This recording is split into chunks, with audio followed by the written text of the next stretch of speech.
Bonjour à tous et bienvenue sur tabsoracoustique.com pour un nouveau cours de guitare en vidéo. Aujourd'hui, on va faire un petit cours, tout petit, juste pour voir comment choisir une guitare folk lorsque vous devez en acheter une. Alors, je tiens à préciser qu'on a déjà fait un cours qui s'intitulait Comment choisir sa première guitare, dans lequel je donne déjà beaucoup de conseils sur le choix d'une guitare. Conseils que je ne vais pas répéter ici, parce que ça servirait à rien de faire deux fois la même vidéo. Ce que je vais juste rappeler, c'est que c'est super important que lorsque vous voulez choisir une guitare, que vous voulez en acheter une, d'aller dans un magasin et d'en prendre une dans les mains. Il faut les tester, les toucher, les caresser, les jouer, même si vous ne savez pas jouer. Tout ça, j'ai déjà dit dans l'autre cours, donc allez le voir si c'est pas très clair, mais il faut les tripoter pour pouvoir faire un bon choix. Ce qu'on va faire aujourd'hui, c'est qu'on va s'intéresser aux différences qu'il y a entre les modèles de guitare que vous trouverez dans votre magasin pour savoir comment affiner un peu votre choix et trouver la guitare qui vous correspondra le mieux. C'est important de comprendre que dans cette vidéo, je vais parler plusieurs fois de facteurs qui vont avoir une influence sur le son de la guitare. Par exemple, le bois de la guitare, je vais en reparler, a une influence sur le son de la guitare. Mais lorsque je dirais ça, ça ne veut pas dire que certains bois sont supérieurs à d'autres, très rarement. Dans la plupart des cas, lorsque je dis que ça a une influence sur le son, c'est que ça va le changer. Pas l'améliorer ou le rendre moins bon, mais le changer.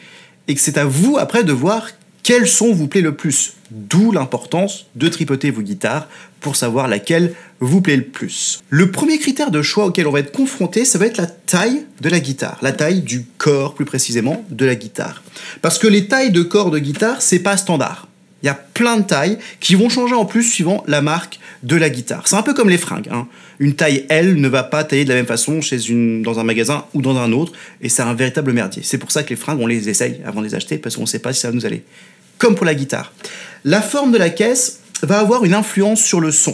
Vous vous souvenez de ce que je vous ai dit, une influence, ça veut dire que ça va le changer, pas forcément l'améliorer. Globalement, plus la caisse est grosse, plus le son va être puissant. C'est pas vraiment qu'une question de volume, c'est pas juste plus fort, mais ça va changer l'équilibre entre les basses et les aigus, ça va changer l'agressivité du son, et pas mal de petites choses comme ça. Le truc, c'est que la taille de la caisse va aussi avoir un impact sur la jouabilité. Parce que suivant votre morphologie, certaines guitares vont être trop grosses pour vous, vous allez vous retrouver comme ça, ce qui a un peu l'air con en plus, ou alors au contraire trop petites, et vous ne saurez pas comment la prendre parce que vous avez peur qu'elle va se casser dans vos doigts. Donc c'est important de trouver une guitare qui vous aille bien, comme pour les fringues. C'est pour ça que c'est important de les prendre en main, même si vous ne savez pas jouer, juste de voir sur quelle guitare vous serez le plus à l'aise, parce que la caisse, elle a certes une influence sur le son, mais si vous avez une guitare qui a un son super, mais que vous ne pouvez pas jouer, ça ne sert pas à grand chose. Donc privilégiez une guitare avec laquelle vous êtes à l'aise, plutôt qu'une guitare qui sonne super bien, mais avec laquelle vous n'arriverez à rien. Deuxième facteur qui va être important à prendre en compte, ça va être le bois qui compose justement la caisse de la guitare. Alors là, il y a plein de bois différents qu'on va retrouver, et tous ces bois vont avoir une influence assez majeure sur le son. Certains bois ont un son plutôt sombre, d'autres un son plutôt clair. Enfin, il y a pas mal de différences comme ça, et on pourrait débattre pendant des heures de quel bois est le meilleur, etc., etc. Le truc, c'est que, comme je l'ai dit précédemment, c'est une question de goût, donc ce qui compte, c'est que la guitare vous plaise. Il y a juste un point auquel il faut faire attention. Il faut essayer, si votre budget vous le permet, et généralement à partir de 150-200 €, vous n'aurez pas trop de problèmes, mais il faut essayer d'avoir une table massive. Une table massive, ça veut dire qu'au lieu d'utiliser des bois recomposés pour créer la table de la guitare, c'est-à-dire toute cette partie-là, on veut utiliser du bois massif, une grande feuille de bois, comme ça, pas recomposé, pas recollé, pas du contreplaqué ou autre, juste du bois et du bois. Ça permettra d'avoir une bien meilleure qualité de son, une bien meilleure qualité pour la guitare, une bien meilleure longévité et plein d'autres choses super cool. Le massif, c'est mieux. Si vous avez un budget plus élevé, vous pourrez même carrément vous payer une guitare avec tout en massif, y compris les éclisses et le dos, ce qui est plutôt cool aussi. Mais pour débuter, l'essentiel, c'est la table. Pour continuer sur le corps de la guitare, une question que vous allez devoir vous poser, c'est est-ce que vous voulez un cutaway ou non? Le cutaway, c'est donc cette petite échancrure là qu'on a. Certaines guitares n'en ont pas, donc elles sont symétriques, et d'autres en ont une. L'intérêt d'avoir un cutaway, c'est d'avoir un accès facilité aux aigus. Parce que si vous n'en avez pas, c'est très difficile de venir jouer dans ces cases aiguës ici. Donc ça, c'est à vous de voir. Est-ce que vous comptez faire des petits solos, des petites mélodies, même si c'est pas pour tout de suite, même vous n'allez pas le faire ça dès le premier jour, mais si vous comptez faire ça un peu plus tard, c'est toujours utile d'avoir un cutaway pour pouvoir jouer dans les aigus. La contrepartie, c'est que du coup, ça réduit un peu le volume de la guitare et ça va baisser un peu le volume, la puissance sonore de la guitare. Donc c'est à vous de voir. Là, c'est purement, encore une fois, une question de goût. Est-ce que vous préférez avec ou sans cutaway? Je vous laisse choisir. Une autre question importante qu'il faut se poser, c'est est-ce que vous voulez une guitare purement acoustique ou une guitare électroacoustique? Une guitare électroacoustique va être équipée d'un micro, généralement c'est un piezo sous le chevalet, mais il y a d'autres formes de micro, et d'un préampli que vous pouvez voir ici, sur lequel il y a des boutons de réglage avec lesquels on peut jouer. L'intérêt d'une guitare électroacoustique, c'est qu'on va pouvoir se brancher sur un ampli ou sur un ordinateur pour pouvoir s'enregistrer, jouer en live, etc., etc. Donc là, c'est à vous de voir, encore une fois, est-ce que vous comptez faire du live, jouer en groupe, vous enregistrer? Parce que si oui, c'est très utile d'investir dans une guitare électroacoustique. Ça coûte généralement un peu plus cher que les mêmes modèles en version acoustique pure, mais ça vaut le coup si vous voulez faire tout ça.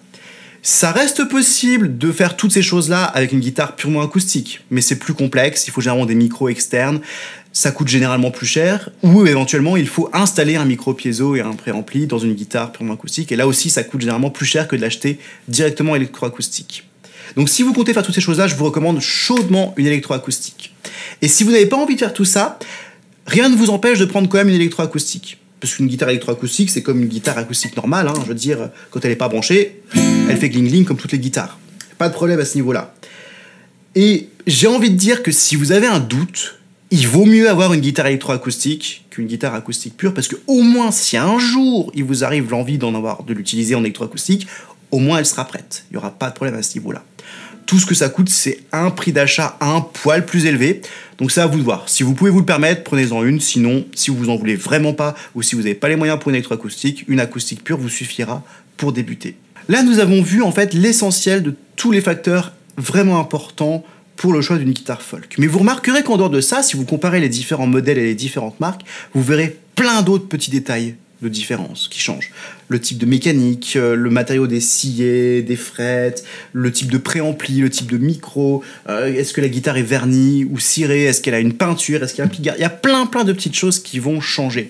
Mais tout ça ne va pas avoir une grosse influence sur la qualité de la guitare. Ça a une toute petite influence et c'est vraiment pas un truc à prendre en compte en soi. Ce qui compte, c'est que l'ensemble de tous ces facteurs-là vous plaisent. Si le son au final vous plaît, c'est l'essentiel. Donc on en revient un peu toujours au même, hein. L'essentiel, c'est de tester les guitares pour voir laquelle vous plaît le plus. Les vrais choix que vous avez à faire, c'est est-ce que vous voulez une électroacoustique ou pas? Est-ce que vous voulez un cutaway ou pas?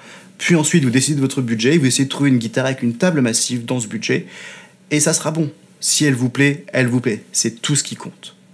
Donc, on va s'arrêter là pour cette vidéo d'aujourd'hui. J'espère que ça vous aura permis d'y voir un peu plus clair et de vous sentir un peu plus à l'aise lorsque vous irez dans un magasin pour choisir votre guitare folk, parce que c'est pas toujours une étape facile à affronter. Et du coup, moi je vous dis à une prochaine fois sur tabsuracoustique.com pour d'autres cours de guitare en vidéo. Et comme d'habitude, vous pouvez nous retrouver sur facebook.com/t4guitare ou twitter.com/tabsuracoustique. Et si vous le souhaitez, si vous avez aimé cette vidéo, n'hésitez pas à partager, commenter, vous inscrire et mettre des pouces supérieurs et plein de choses comme ça. Ça nous fait toujours très plaisir. À bientôt!